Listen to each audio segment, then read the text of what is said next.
जय श्री कृष्ण दोस्तों। द्वारकाधीश भारत के चारों धामों में सबसे बड़ा धाम है। द्वारकाधीश की पूरी यात्रा, उसके आसपास के सभी मंदिरों के दर्शन और पूरा गाइडेड टूर मैं इस वीडियो में आपको देने वाली हूँ।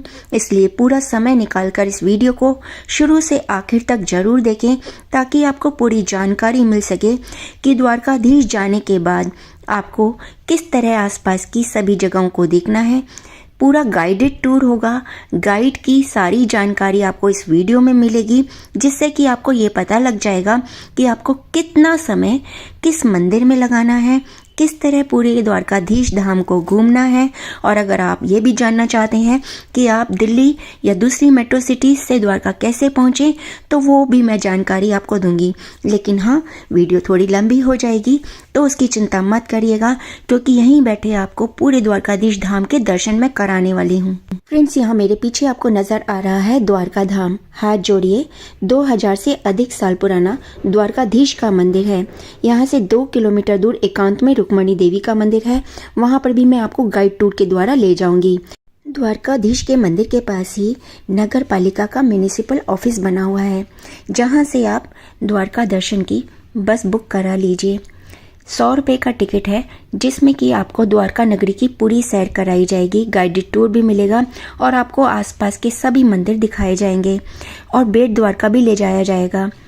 तो वो बस ज़रूर बुक कर लीजिएगा। जैसे ही आप द्वारका पहुँचे, सबसे पहला काम यही कीजिएगा।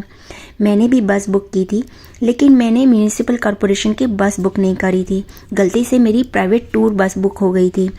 आप ऐसी गलती नहीं कीजिएगा, क्योंकि वहाँ का गाइड ज़्यादा अच्छा होता है। चलिए बस में चलते हैं और सबसे पहले चलते हैं रुक्मणी देवी मंदिर। और ये भेंट द्वारका, ज्यादा टाइम और समय आपको इसमें भेंट द्वारका लगेगा। हर एक जगह के अंदर इसमें समय समय का दर्शन होता है। कोई जगह मंदिर के अंदर इसमें पूजा पाठ का टाइम नहीं होता है। भेंट द्वारका शाम को 6 बजे के बाद वहाँ पे बोटिंग नाव नहीं चलता है, क्लोज यानी कि भाई बंद हो जाता है। इसलिए हर एक जगह के अंदर ये समय समय का ये दर्शन होता है। अभी आप यात्री सबसे पहले दर्शन करने चलेंगे रुक्मणी माता मंदिर, जो ये कृष्ण भगवान की 8 पटरानी में से सबसे बड़ी रानी ये माता रुक्मणी का मंदिर है। भाई ये माता रुक्मणी द्वारका से अलग कैसे हो गई? क्योंकि हजारों साल पहले की एक बात है कि भगवान द्वारकाधीश और माता रुक्मणी शादी करने के बाद उनके कुलगुरु दुर्वासा मुनि के पास भगवान भोजन का न्योता देने चले। भगवान ने हाथ जोड़कर विनती भी किया और कहा कि हे गुरुवर, आप द्वारका के अंदर भोजन करने के लिए पधारे। उनके कुलगुरु दुर्वासा मुनि ब्राह्मण ने एक शर्त रखा और कहा कि हे कृष्ण भगवान, मैं द्वारका के अंदर भोजन करने तो चलूं, लेकिन मेरी एक शर्त आपको मानना पड़ेगा। क्या? कि आपके जो सोने के रथ के अंदर अश्व यानी के 4 घोड़े जो आपने रथ के अंदर लगाया है, हे प्रभु, आप पहले घोड़े को तो ये निकाल दो। घोड़े के जगह अगर आप दोनों पति पत्नी स्वयं रथ को खींचोगे, द्वारका लेके जाओगे, तब मैं भोजन करने के लिए चलूंगा। भगवान द्वारकाधीश और माता रुक्मणी दोनों पति पत्नी रथ खींचने लगे। जब रथ बीच रास्ते में रथ पहुंच गया तो माता रुक्मणी को पानी की प्यास लगी। भगवान द्वारकाधीश को कहा कि हे स्वामी, भगवान ने उसी समय भाई अपना दाहिना पैर का अंगूठा ये जमीन में दबाया और चरण में से गंगा को प्रकट किया। भगवान द्वारकाधीश ने और माता रुक्मणी ने पानी पिया। भूल गलती इतना छोटा सा ये हो गया कि उनके कुलगुरु ये दुर्वासा मुनि ब्राह्मण को नहीं पूछा। ब्राह्मण देवता ने क्रोध के आवेश में आके भगवान को श्राप दे दिया कि आज से तुम दोनों पति पत्नी हमेशा के लिए अलग हो जाओगे, जुदा हो जाओगे। इसलिए द्वारका से माता रुक्मणी अलग हो गई। और ये है रुक्मणी माता मंदिर द्वारका में। द्वारकाधीश मंदिर से लगभग 2 किलोमीटर दूर एकांत में है रुक्मणी देवी जी का ये मंदिर। कहते हैं दुर्वासा के शाप के कारण उन्हें एकांत में रहना पड़ा था। किसी भी मंदिर में कैमरा ले जाना अलाउड नहीं है। फिर भी मैं आपको दर्शन करा रही हूँ। किसी तरह दर्शन कीजिए और धर्म लाभ लीजिए। बोलिए रुक्मणी देवी माता की जय।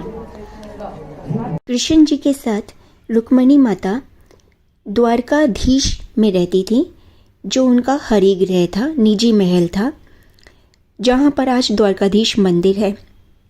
बाकी नगर समुद्र में डूबा हुआ है, जिसकी खोज चल रही है। और ये रुक्मणी मंदिर दुर्वासा मुनि के शाप के कारण रुक्मणी देवी का आवास बना था। अब चलिए बैठते हैं बस में दोबारा और चलते हैं आगे। गाइड से पूछते हैं कहाँ चलना है। आगे की साइड में नागेश्वर ज्योतिर्लिंग का दर्शन करने के लिए चलोगे। अपने भारत देश के अंदर जो ये 12 ज्योतिर्लिंग बताया है, उनमें से 2 ज्योतिर्लिंग गुजरात के अंदर बोलते हैं, सौराष्ट्र सोमनाथ और दूसरा है दारुकावन नागेश्वर ज्योतिर्लिंग। 4 ज्योतिर्लिंग महाराष्ट्र के अंदर बताया है, भीमाशंकर, त्र्यंबकेश्वर, कृष्णेश्वर और वैद्यनाथ। एक वैद्यनाथ झारखंड में भी बताया, बाबा वैद्यनाथ धाम। 2 ज्योतिर्लिंग साउथ के अंदर रामेश्वरम और श्रीशैलम मल्लिकार्जुनम। 2 ज्योतिर्लिंग उज्जैन के अंदर महाकालेश्वर और ओमकारेश्वर। 1 ज्योतिर्लिंग बनारस में काशी विश्वनाथ और 1 ज्योतिर्लिंग उत्तराखंड के अंदर केदारनाथ। 12 ज्योतिर्लिंग में से 8वां नंबर का नागेश्वर ज्योतिर्लिंग कहते हैं। यहाँ पे इसी जगह पे स्वयं माता पार्वती और भगवान शिव जी ने नाग और नागिन के स्वरूप में प्रकट होकर एक दारुक नाम का राक्षस का वध किया था। तब से ये कहते हैं दारुकावन नागेश्वर ज्योतिर्लिंग कहते हैं।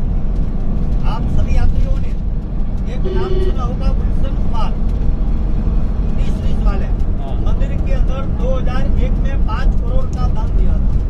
मंदिर और बगल में शंकर भगवान की स्टेच्यू यानी कि बड़ी मूर्ति का ये निर्माण किया है। आप यहाँ की बड़ी मूर्ति का आप लोग जो ये दर्शन करेंगे, 85 इंचियस की बड़ी मूर्ति है। और आप सभी यात्री भाई, आप लोग सवेरे यहाँ कल शाम को आप लोगों ने द्वारकाधीश का यहाँ का दर्शन भी किया होगा। यहाँ से लाखों करोड़ों लोग द्वारकाधीश का दर्शन लेके अपने गाँव यानी कि घर चले जाते हैं। कोई व्यक्ति को मालूम भी नहीं पता है कि द्वारकाधीश का ये मंदिर का निर्माण किसने और क्यों बनवाया है। तो आप लोगों ने सुना भी होगा, कहते हैं कि जब महाभारत का जब युद्ध पूरा हो गया था तो गांधारी देवी ने कृष्ण भगवान को ही दिन श्राप दे दिया था और कहा कि हे प्रभु, आपने जानबूझकर यह महाभारत का जो आपने युद्ध चालू करवाया, अगर आप चाहते तो यह महाभारत का युद्ध कभी नहीं होता, लेकिन आपने ऐसा नहीं किया। इसलिए हे प्रभु, आपको मैं दिन श्राप देता हूँ। पहला श्राप कि आपकी ये जो सोने की जो द्वारिका है, एक दिन ऐसा आएगा कि आपके ही परिवार के लोग ये सोने की द्वारिका मिटवा देंगे। दूसरा श्राप कि आपके जो जितने भी जो ये परिवार है यादव कुल, वो अंदरों अंदर झगड़ के एक दूसरे को ही मार देंगे। तीसरा श्राप कि आप खुद भले ही परमात्मा क्यों न हो, लेकिन एक साधारण मनुष्य जो आपको पैर में तीर मारेगा, ये प्रभु वो लास्ट में आपका भी हो जाएगा। हाल में वही स्थान सोमनाथ के पास भाल का तीर्थ है, जो आप में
कहा कि कलयुग के अंदर मेरी 7 नगरी में होगी। अयोध्या, मथुरा, माया, माया यानी कि हरिद्वार, अयोध्या, मथुरा, माया, काशी, कांची, अवंतिका, अवंतिका यानी कि उज्जैन, बारामती शैव, ये मोक्ष द्वारका। भगवान ने यहाँ तक कहा कि जो कोई व्यक्ति है द्वारका नगरी में अगर आके भगवान राजाधिराज द्वारकाधीश का अगर जो कोई व्यक्ति दर्शन करेगा, गोमती नदी के अंदर जो कोई व्यक्ति स्नान करेगा या गोमती नदी का अगर जो कोई दर्शन भी करेगा तो उसको 4 धाम की यात्रा का फल मिलेगा। यहाँ मेन मंदिर के पीछे गोमती घाट, गोमती नदी है, इसलिए भाई ये द्वारिका का नाम ये गोमती द्वारका कहते हैं। द्वारकाधीश का ये मंदिर कम से कम 5,500 साल द्वारकाधीश का मंदिर पुराना है। मंदिर का मुख्य 2 द्वार है। आगे का जो द्वार है उसको स्वर्ग द्वार कहते हैं और पीछे का जो द्वार है उसको भाई मोक्ष द्वार कहते हैं। मंदिर के पीछे की साइड में यहाँ पे 56 सीढ़ियाँ है। पहले जमाने के अंदर यहाँ पे 56 प्रकार के यादव कुल रहते थे। यहाँ मंदिर के पीछे गोमती घाट है, इसलिए भाई ये द्वारिका का नाम गोमती द्वारका कहते हैं। अभी आप लोग आगे की साइड में नागेश्वर ज्योतिर्लिंग का दर्शन करने के लिए आप लोग चलोगे तो ये 12 ज्योतिर्लिंग में से ये 2 ज्योतिर्लिंग ये गुजरात के अंदर सौराष्ट्र सोमनाथ और दारूकावन नागेश्वर। आप यात्री ये नागेश्वर मंदिर में जाओगे लेकिन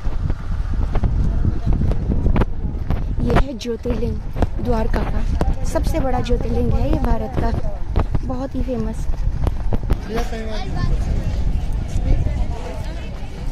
इस पर जो झंडा लग रहा है ना वो 4 मीटर का झंडा है और दिन में 5 बार चेंज होता है। और ये है मंदिर में जाने का रास्ता। भक्त खड़े हैं, बहुत भीड़ है।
नागेश्वर मंदिर के बाहर बह रही है नर्मदा नदी। दर्शन कीजिए नागेश्वर मंदिर के, नर्मदा नदी के दर्शन कीजिए, धर्म लाभ लीजिए। यहाँ पर हवन कुंड है नागेश्वर मंदिर ज्योतिर्लिंग में। और यहाँ पर कौन सा पानी है ये गोमुख गंगा। ये गोमुख गंगा का पानी है। ये गोमुख गंगा का पानी है जो कि हम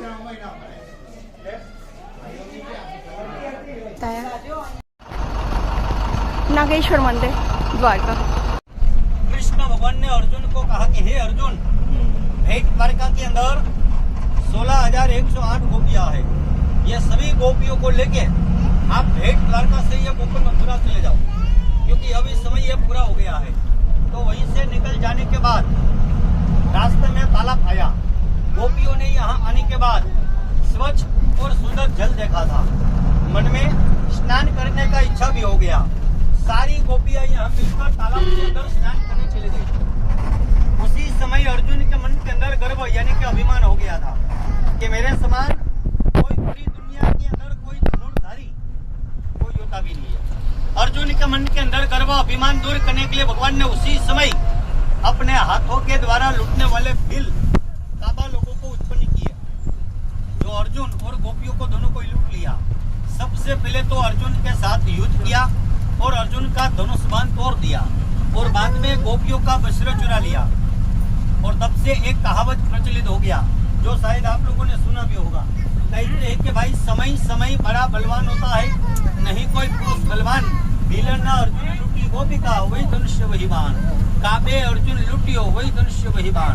सारी गोपियां जहाँ शर्म के मारे तालाब के अंदर, पानी के अंदर समा गई। भगवान ने सभी गोपियों को यहीं पे मोक्ष दे दिया। आज के दिन में तालाब के अंदर माटी यानी कि जो ये मिट्टी निकलती है इसको गोपी चंदन कहते हैं। जो आप यात्री को तालाब के पास आपको दुकान से गोपी चंदन मिलेगा। जिस यात्री को गोपी चंदन लेना है तो लेना ना, यहाँ का महिमा है। ये है द्वारिका गुजरात में गोपी तालाब, जहाँ पर किशन जी ने 40 गोपियों को मोक्ष दिया था। वो सारी की सारी इस तालाब में समा गई क्योंकि किशन जी ने उनके वस्त्र छिपा लिए थे उनको मोक्ष भेजने के लिए। यहाँ की पीली मिट्टी वंदनीय है। गोपी तालाब के आगे यहाँ पर इस तरह का सामान मिल रहा है। गैया मिल रही है, शिवलिंग मिल रहे हैं, दिए मिल रहे हैं, किशन जी मिल रहे हैं, सभी तरह के देवी देवता और किशन जी का झूला और डमरू तक मिल रहा है। पहली बार मैं तारा मोटा दिन ना था तो पैसा नहीं होता। के जो कृष्ण भगवान का जो ये परम मित्र था सुदामा, पोरबंदर से 3 मुट्ठी चावल लेके यहाँ इधर भगवान को मिलने के लिए आए थे। जब सुदामा यहाँ पे दरवाजे के पास यहाँ पहुँचे तो यहाँ पे जय और विजय 2 नाम के द्वारपाल खड़े थे। सुदामा ब्राह्मण को रोका और कहा कि हे ब्राह्मण देव, आप कहाँ से आए हो? अगर ये द्वारिका के अंदर आप जो भिक्षा मांगने के लिए आए हो तो मैं आपको भिक्षा दे देता हूँ। सुदामा ब्राह्मण ने कहा कि भाई, मैं यहाँ पे कोई भिक्षा मांगने वाला कोई ब्राह्मण नहीं हूँ। मैं तो अपने परम मित्र कृष्ण भगवान द्वारकाधीश को मिलने के लिए आया हूँ। एक द्वारपाल ने सुदामा ब्राह्मण को धक्का दे दिया। सुदामा ब्राह्मण गिरते गिरते कहने लगे कि हे द्वारपाल, अगर आज मैं मरूं तो यही हरि के द्वार पे मरूं। चाहे आप मेरे को आज मार दो, लेकिन आज मैं अपने प्रभु को मिलके बिना यहाँ से आज मैं नहीं जाऊंगा। एक द्वारपाल ने दूसरे को कहा, भाई ये गरीब ब्राह्मण है, अगर ये मर जाएगा तो हमको ब्रह्म हत्या का पाप लगेगा। इसलिए एक द्वारपाल अंदर गए और भगवान को कहने लगा, क्या ये द्वारिका नाथ भगवान की जय हो, द्वारिका नाथ भगवान की जय हो। और कहा कि हे प्रभु, दरवाजा के ऊपर कोई अजीब सा ब्राह्मण रखता है। आज तक ऐसा ब्राह्मण मैंने कभी नहीं देखा है। एक तो उसने फटा हुआ धोती पहना है, हाथ में लकड़ी है और दुबला पत्तों से कोई ब्राह्मण है। वो ब्राह्मण कहता है कि मैं पोरबंदर से आया हूँ और मेरा नाम सुदामा बता रहा है। भगवान ने केवल सुदामा नाम सुनता ही भगवान तुरंत भागने लगे। पूरे गांव के सामने सुदामा ब्राह्मण को भाई गले लगाया। बाद में भगवान अपने महल के अंदर लेके गए। अपनी राजगादी यानी कि आसन के ऊपर सुदामा ब्राह्मण को बिठाया। उस समय कृष्ण भगवान भाई इतना रोए कि अपने आंसुओं से सुदामा ब्राह्मण का चरण भी धो दिया। बाद में कृष्ण भगवान ने सुदामा ब्राह्मण को स्नान भी करवाया, नया कपड़ा भी दिया और 56 भोग भी खिलाया। और बाद में भगवान हाथ जोड़कर कहने लगे, कहा हे ब्राह्मण देव, आप पोरबंदर से आए हो तो मेरी भाभी ने मेरे लिए क्या भेजा है? आप यहाँ खाली हाथ तो नहीं आए होंगे। तो सुदामा भाई शर्म के मारे जो 3 मुट्ठी चावल लेके आए थे वो छिपा रहे थे। भगवान तो समझ गए और हाथ में से चावल छीन लिया। जब कृष्ण भगवान ने जब पहला मुट्ठी जब चावल खाया था तो सुदामा के घर बिना मांगे ही भगवान ने सोने का महल बनवा दिया था। दूसरा मुट्ठी चावल में भगवान ने पूरी दुनिया का राजपाट सुदामा ब्राह्मण को ही दे दिया। और बाद में जब भगवान तीसरा मुट्ठी जब चावल खाने गए तो माता रुक्मिणी ने हाथ पकड़ लिया और कहने लगी कि हे प्रभु द्वारिकानाथ भगवान, आप मेहरबानी करके यह तीसरा मुट्ठी चावल मत खा लेना। क्यों? आपने ये ब्राह्मण को सब कुछ बता दिया है। आप मेहरबानी करके कम से कम ये केवल एक राज्य रहने दो, वरना ये भी सुदामा ब्राह्मण का हो जाएगा। बाद में भगवान ने तीसरा मुट्ठी चावल सभी पटरानियों को थोड़ा थोड़ा चावल दिया। यहाँ पे कृष्ण और सुदामा का दोनों का भेंट हुआ। सुदामा ने चावल को भगवान को भेंट किया था।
अंदर 4 धाम बताया है।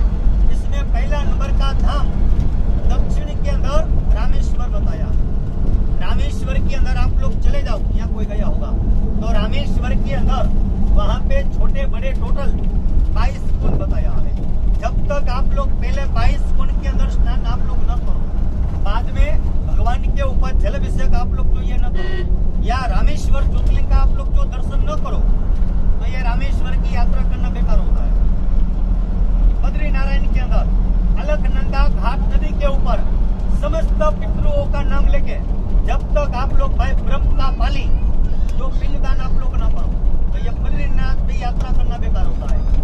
तीसरा नंबर का धाम जगन्नाथपुरी बताया पूरब के अंदर।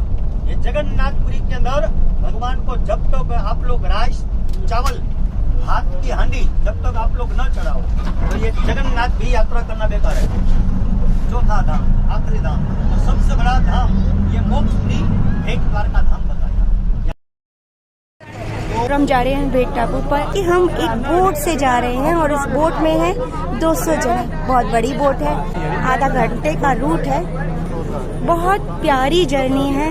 भेंट द्वारका की जर्नी तो मैं आपको दिखा रही हूँ, लेकिन भेंट द्वारका के दर्शन मैं आपको नहीं करा पाऊंगी क्योंकि वहाँ पर हमारे मोबाइल्स लॉकर रूम में रख लिए जाएंगे। इसलिए अगर आपको भेंट द्वारका के दर्शन करने हैं तो आपको खुद ही जाना पड़ेगा। खूबसूरत जर्नी आप मेरे साथ देखिए। और ये बोट उतर रही है, यहाँ पर बोट से लोग उतर रहे हैं। पहुँच गए हैं भेंट घाट पर, जहाँ पर कि कृष्ण और सुदामा की मिलन स्थली है। जैसे ही आप बोट से उतरेंगे आपको ये खूबसूरत मार्केट दिखाई देती है।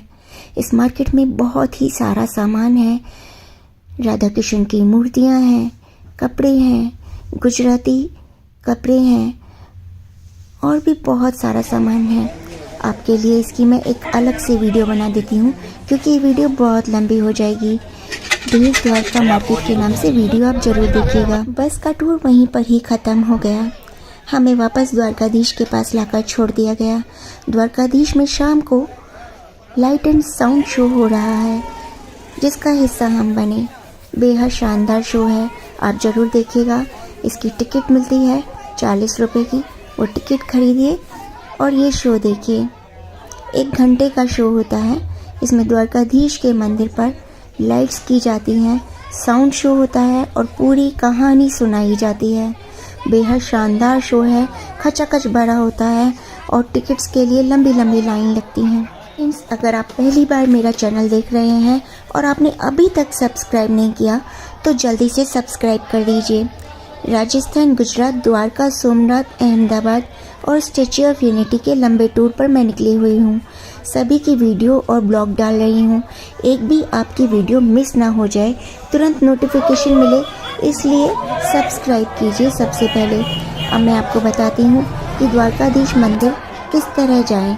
अगर आप दिल्ली से जा रहे हैं तो कैसे जाएं, दूसरे मेट्रो सिटी से जा रहे हैं तो किस तरह जाएंगे। अगर आप दिल्ली से सराय रोहिल्ला से जाते हैं तो ओखा एक्सप्रेस जाती है जिसका स्लीपर क्लास का किराया 775 रुपये है और नई दिल्ली से स्लीपर क्लास का किराया है उत्तरांचल एक्सप्रेस का 575 रुपये। 3 टायर एसी का किराया 1550 रुपये के करीब है जो सीधे आपको द्वारका पहुंचाएगी। दिल्ली से हवाई जहाज का सफ़र आपको जूनागढ़ या पोरबंदर एयरपोर्ट पहुंचाएगा, जहां से कुछ किलोमीटर की दूरी पर ही आपको द्वारका बस से या टैक्सी से जाना होगा। सुदामा सेतु देखते रहिए जो द्वारकाधीश मंदिर के एकदम पीछे है। ये भी घूमने और देखने लायक बहुत सुंदर जगह है और सुदामा सेतु ब्रिज कहते हैं इसको। यहाँ पर आप बोटिंग कर सकते हैं, बाइक राइडिंग कर सकते हैं, कैमल राइडिंग कर सकते हैं, स्नॉर्कलिंग कर सकते हैं और बहुत सारी एक्टिविटीज़ भी हैं। द्वारका के दर्शन कीजिए। भारत के अन्य शहरों से जाने के लिए भी बहुत अच्छे रूट हैं। अगर आप मुंबई से द्वारका जाना चाहते हैं तो मुंबई से सूरत, अहमदाबाद और द्वारका का रूट है। रास्ते में पोरबंदर भी पड़ता है। इस तरह आप जान सकते हैं कि किस तरह के रूट हैं। आप गूगल से भी पूरी जानकारी ले सकते हैं। सबसे अच्छा तरीका है आप अहमदाबाद होते हुए जाएं। द्वारकाधीश की जय बोलिए और फौरन चैनल को सब्सक्राइब कीजिए ताकि आने वाली वीडियो की नोटिफिकेशन समय पर मिले।